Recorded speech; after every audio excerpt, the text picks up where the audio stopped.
Udah saya madam. Aiwa, hapana. Wewe kama ngodi bacha kumudumoroja.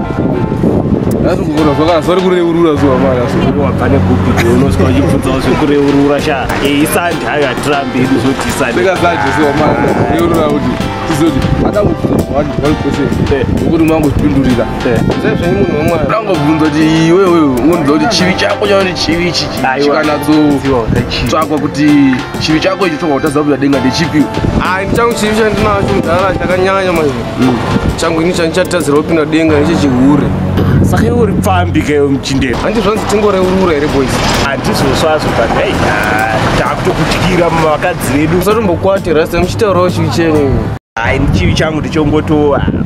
Ndangosvikawo panangodarikawo napo ndikangoonawo chakarasawo musi handizosiya pakubadishasha chaiyo. Ndiuri mbavha yapedza zvinhu zvedu zvese. Handizobiriwo kunoku ndobirawo kana mutauni mune zvinhu zvekuti zvinotorekawo handingabirai muvarombo. Unangotewo. Handinayo.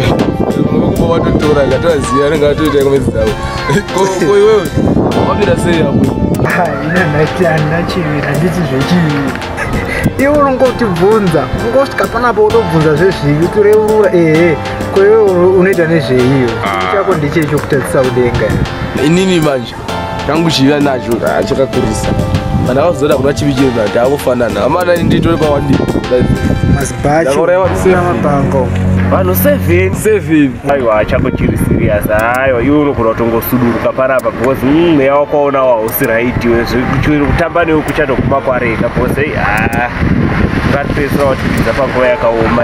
Vanhu 7 vakawandisa. Ndimana kuti chero mukaenda kudenga kana Satani anogona kuti handimuziviwo. Kumana ini handimiri pamoyo.